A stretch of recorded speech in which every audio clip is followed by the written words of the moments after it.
ക്യാൻസറിനെ എങ്ങനെ തിരിച്ചറിയാം? ഫസ്റ്റ് സ്റ്റേജിലും സെക്കൻഡ് സ്റ്റേജിലൊക്കെ ക്യാൻസറുകൾ കണ്ടെത്തുകയാണെങ്കിൽ അതിനെ കുറച്ചുകൂടെ കൂടുതൽ ചികിത്സിക്കാനും വളരെ പെട്ടെന്ന് ആ രോഗിയെ സേവ് ചെയ്യാനും നമുക്ക് സാധിക്കും. തുടക്കത്തിൽ കാണിക്കുന്ന ലക്ഷണങ്ങൾ എന്തൊക്കെയാണ് എന്നാണ് ഇന്ന് പറയാൻ ഉദ്ദേശിക്കുന്നത്. ഇത്തരത്തിലുള്ള ഈ പറഞ്ഞ 10 ലക്ഷണങ്ങളിൽ ഏതെങ്കിലും ലക്ഷണങ്ങൾ ഉണ്ടോ, അത് ഇനി ക്യാൻസർ ആണോ അല്ലയോ എന്ന് നിർബന്ധമായും നമ്മൾ കൺഫേം ചെയ്യണം. ക്യാൻസറിനെ എങ്ങനെ തിരിച്ചറിയാം? ക്യാൻസർ ബാധിച്ച ആളുകൾ ഓരോ വർഷം കഴിയും തോറും കൂടിക്കൂടി വരികയാണ്. ഒരു വർഷത്തിൽ ഏകദേശം 1,40,00,000 ആളുകൾക്ക് ക്യാൻസർ ബാധിക്കുകയും അതിൽ 50% ആളുകൾ അഥവാ 70 ലക്ഷത്തോളം ആളുകൾ ക്യാൻസർ ബാധിച്ച് മരിക്കുകയും ചെയ്യുന്നുണ്ട്. ഇങ്ങനെ 50% മരണസംഖ്യ ഉള്ളത് കൊണ്ടാണ് എല്ലാ ആളുകളും ഇതിനെ വളരെ ഭീതിയോടുകൂടി കാണുന്നത്. എന്തുകൊണ്ടാണ് ക്യാൻസർ ഇത്രയധികം മരണസംഖ്യ കൂടുന്നത് എന്ന് ചോദിച്ചാൽ, ഭൂരിഭാഗം ക്യാൻസർ കേസുകളിലും രോഗികളിലും 3rd സ്റ്റേജ് അല്ലെങ്കിൽ 4th സ്റ്റേജ് ആയിട്ടുള്ള ക്യാൻസറുകളാണ് കണ്ടെത്താൻ കഴിയുന്നത് എന്നുള്ളതാണ്. വളരെ വേഗത്തിൽ തന്നെ ഫസ്റ്റ് സ്റ്റേജിലും സെക്കൻഡ് സ്റ്റേജിലൊക്കെ ക്യാൻസറുകൾ കണ്ടെത്തുകയാണെങ്കിൽ അതിനെ കുറച്ചുകൂടെ കൂടുതൽ ചികിത്സിക്കാനും വളരെ പെട്ടെന്ന് ആ രോഗിയെ സേവ് ചെയ്യാനും നമുക്ക് സാധിക്കും. അതുകൊണ്ട് ക്യാൻസർ ഉള്ള ആളുകൾ ശ്രദ്ധിക്കേണ്ടത്, അല്ലെങ്കിൽ ക്യാൻസർ ബാധിച്ചിട്ടുണ്ടോ, അല്ലെങ്കിൽ ക്യാൻസറിൻ്റെ ലക്ഷണങ്ങൾ എന്തെല്ലാമാണ്, തുടക്കത്തിൽ കാണിക്കുന്ന ലക്ഷണങ്ങൾ എന്തൊക്കെയാണ് എന്നാണ് ഇന്ന് പറയാൻ ഉദ്ദേശിക്കുന്നത്. ക്യാൻസറിന് പല ഘടകങ്ങളും പല കാരണങ്ങളും ഉണ്ട്. എന്നിരുന്നാലും വളരെ പ്രധാനമായിട്ട് നമ്മുടെ ജീവിതശൈലി തന്നെയാണ് ക്യാൻസർ ഇത്രയധികം കൂടുന്നതിന് വേണ്ടിയിട്ട് കാരണമായിട്ടുള്ളത്. വളരെ പ്രധാനമായിട്ടുള്ള ഒരു 10 ലക്ഷണങ്ങളാണ് ക്യാൻസർ രോഗികളിൽ ആദ്യമായി കാണാൻ സാധ്യതയുള്ള കണ്ടുവരുന്ന 10 ലക്ഷണങ്ങളാണ് പറയാൻ ഉദ്ദേശിക്കുന്നത്. ആദ്യത്തെ ലക്ഷണം വിളർച്ചയാണ്. ശരീരത്തിലെ ഹീമോഗ്ലോബിൻ്റെ അളവ് നന്നായി കുറയുക. അകാരണമായി മറ്റൊരു കാരണവുമില്ലാതെ പെട്ടെന്നുണ്ടാകുന്ന വിളർച്ച, വളരെയധികം ഹീമോഗ്ലോബിൻ കുറയുകയും ക്ഷീണിക്കുകയും ചെയ്യുന്ന ഒരവസ്ഥ. രണ്ടാമത്തെ കാര്യം ശ്വാസതടസ്സം, അല്ലെങ്കിൽ ശ്വാസോച്ഛ്വാസത്തിലുണ്ടാകുന്ന ബുദ്ധിമുട്ട്, ദീർഘമായി നിലനിൽക്കുന്ന ചുമയും ആ ചുമച്ച് കഫം വരുമ്പോൾ കഫത്തിൽ രക്തത്തിൻ്റെ സാന്നിധ്യം കാണപ്പെടുക. ഇത് എല്ലാം ഈ ഒരു ക്യാൻസറിൻ്റെ ലക്ഷണമാവാൻ സാധ്യതയുണ്ട്. അതുകൊണ്ട് ഡോക്ടറെ കാണിക്കുകയും തുടർ നടപടികൾ സ്വീകരിക്കുകയും ആവശ്യമാണ്. അതുപോലെ മറ്റൊരു പ്രധാനമായിട്ടുള്ള കാര്യം എന്ന് പറയുന്നത് അകാരണമായിക്കൊണ്ട് വളരെ പെട്ടെന്ന് തടി കുറയുക. സാധാരണഗതിയിലുള്ള ഒരു മനുഷ്യൻ വളരെ പെട്ടെന്ന് മറ്റൊരു അസുഖങ്ങളോ കാരണമോ ഇല്ലാതെ വളരെ പെട്ടെന്ന് തടി കുറയുക, അത് കാരണം വളരെ ക്ഷീണിച്ച് ഒന്നും ചെയ്യാൻ കഴിയാത്തൊരവസ്ഥയിലേക്ക് അയാൾ മാറുകയാണെങ്കിൽ നമ്മളിത് ക്യാൻസർ ആണോ എന്ന് ഉറപ്പുവരുത്തുന്നതിന് വേണ്ടി ഡോക്ടറെ കാണണം, നിർദ്ദേശങ്ങൾ തേടേണ്ടതുണ്ട്. മറ്റൊരു പ്രധാനപ്പെട്ട കാര്യം, മൂത്രമൊഴിക്കുമ്പോൾ മൂത്രത്തിൽ രക്തങ്ങൾ ഉണ്ടാവുക, രക്തത്തിൻ്റെ പാടുകൾ മൂത്രത്തിൽ കാണപ്പെടുക എന്നുള്ളത്.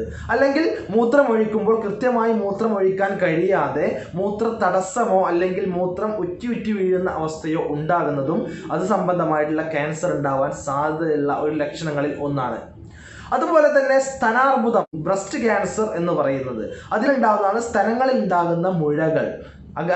വളരെ പെട്ടെന്നോ അല്ലെങ്കിൽ വളരെ ചെറുതോ വലുതോ ആയിട്ടുള്ള മുഴകൾ കാണപ്പെടുക. സ്ത്രീകളാവുമ്പോൾ ഒരു 35 വയസ്സിന് മുകളിലുള്ള സ്ത്രീകളൊക്കെ ഇടയ്ക്കിടയ്ക്ക് സ്വന്തം സ്തനം എക്സാമിൻ ചെയ്യുകയും എവിടെയെങ്കിലും മുഴകളോ തടിപ്പുകളോ പാടുകളോ കാണപ്പെടുന്നുണ്ടെങ്കിൽ അല്ലെങ്കിൽ വേദനയോ മറ്റോ ഉണ്ടെങ്കിൽ ഡോക്ടറെ കാണിക്കുകയും അതില്ല എന്ന് ഉറപ്പുവരുത്തുകയും ചെയ്യേണ്ടത് നിർബന്ധമായിട്ടുള്ള ഒരു കാര്യമാണ്. അതുപോലെ മലദ്വാരത്തിൽ രക്തസ്രാവം ഉണ്ടാവുക, മലബന്ധം ഉണ്ടാവുക, അല്ലെങ്കിൽ കൃത്യമായിട്ട് മലം പോവാതിരിക്കുകയും അവിടെ ബ്ലീഡിങ് ഉണ്ടാവുകയും ചെയ്യുക. അത് തെറ്റിദ്ധാരണ പരമായി അത് ഹെമറോയിഡ്സ് ആണോ പൈൽസ് ആണോ എന്ന് തെറ്റിദ്ധരിക്കപ്പെടുകയും ക്യാൻസർ കണ്ടെത്താൻ വളരെ ലേറ്റ് ആവുകയും ചെയ്യാറുണ്ട്.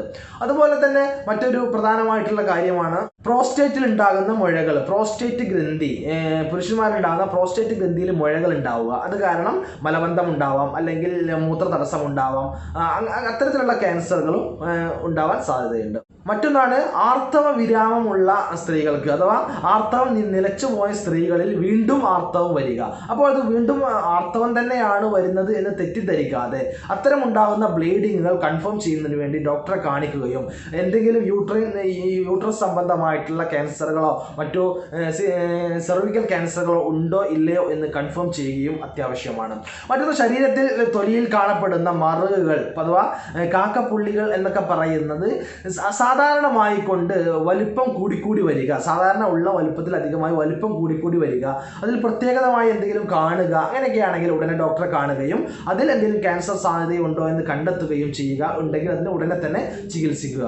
മറ്റൊരു പ്രധാനപ്പെട്ട കാരണമാണ് നമ്മുടെ വായ്ക്കകത്ത് മൗത്തിൽ അകാരണമായിട്ടുള്ള മറ്റെന്തെങ്കിലും ചെറിയ ചെറിയ പാടുകൾ ഉണ്ടാവുക, അല്ലെങ്കിൽ മാറാതെ നിൽക്കുന്ന 3 ആഴ്ചയോ 4 ആഴ്ചയോ മാറാതെ നിൽക്കുന്ന ചെറിയ ചെറിയ മുറിവുകൾ ഉണ്ടാവുക, കളർ മാറ്റം ഉണ്ടാവുക, വായ്ക്കകത്തോ തൊണ്ടയിലൊക്കെ കളർ മാറ്റം ഉണ്ടാവുക, അല്ലെങ്കിൽ തൊണ്ടവേദന ഉണ്ടാവുക, അല്ലെങ്കിൽ തൊണ്ടയിൽ നിന്ന് ശബ്ദത്തിനുള്ള ഇടർച്ച, അല്ലെങ്കിൽ ശബ്ദം വളരെ മാറി മാറി വരിക, ഇതെല്ലാം വായു സംബന്ധമായ ക്യാൻസറുകളുടെ ഒരു ലക്ഷണമായെന്ന് വരാം. അതെല്ലാം ഡോക്ടറെ കാണുകയും ഉറപ്പുവരുത്തുകയും ഇത്തരത്തിലുള്ള ഈ പറഞ്ഞ 10 ലക്ഷണങ്ങളിൽ ഏതെങ്കിലും ലക്ഷണങ്ങൾ ഉണ്ടോ, അത് ഇനി ക്യാൻസർ ആണോ അല്ലയോ എന്ന് നിർബന്ധമായും നമ്മൾ കൺഫേം ചെയ്യണം. ഡോക്ടറെ കാണണം, ഡോക്ടറെ കണ്ട് തന്നെ കൺഫേം ചെയ്യുക.